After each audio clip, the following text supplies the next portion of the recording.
During the summer of 2003, events in the northeastern United States involving a strange, human-like creature sparked brief local media interest before an apparent blackout was enacted.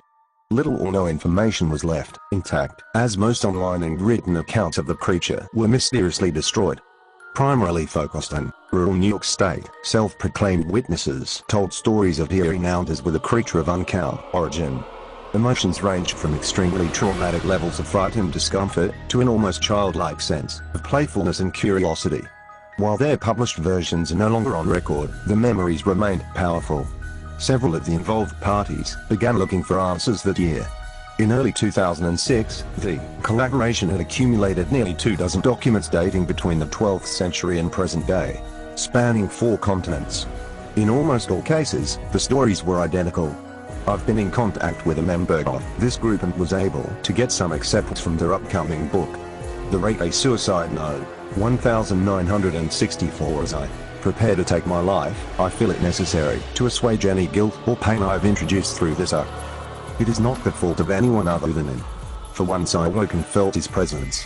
And once I woke and saw his form. Once again I awoke and heard his voice, and looked into his eyes.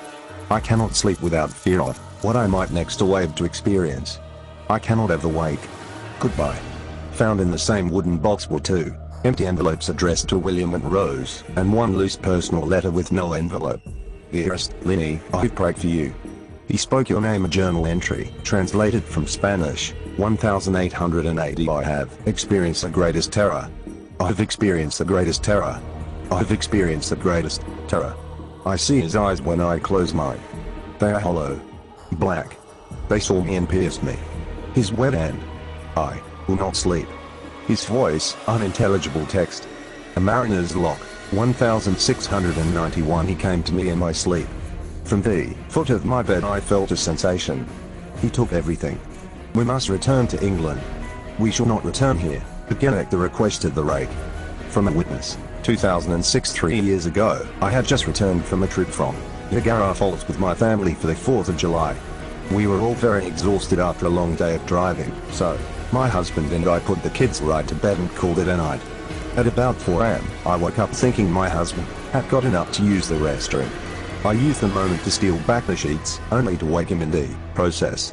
I apologized and told him he got out of bed. When he turned to face me, he gasped and pulled his feet up from the end of the bed so quickly his knee almost knocked me out of the bed. He then grabbed me and said nothing. After adjusting to the dark for a half second, I was able to see what caused the strange reaction. At the foot of the bed, sitting and facing away from us, there was what appeared to be a naked man, or a large hairless dog of some sort.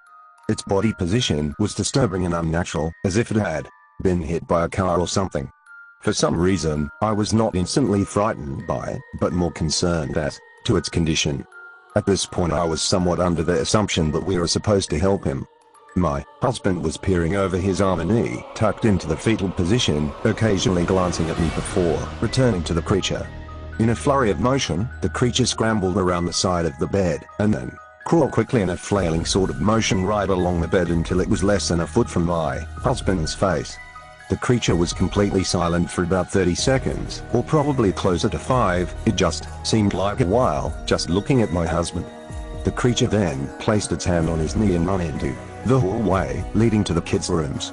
I screamed and ran for the light switch, planning to stop him before he hurt my children. When I got to the hallway, the light from the bedroom was enough to see it crouching and hunched over about 20 feet away. He turned around and looked directly at me, covered in blood. I flipped the switch on the wall and saw my daughter Clara. The creature ran down the stairs while my husband and I rushed to help our daughter. She was very badly injured and spoke only once more in her short life. She said he's the Rake.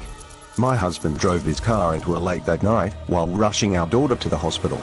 He did not survive. Being a small town, news got around pretty quickly.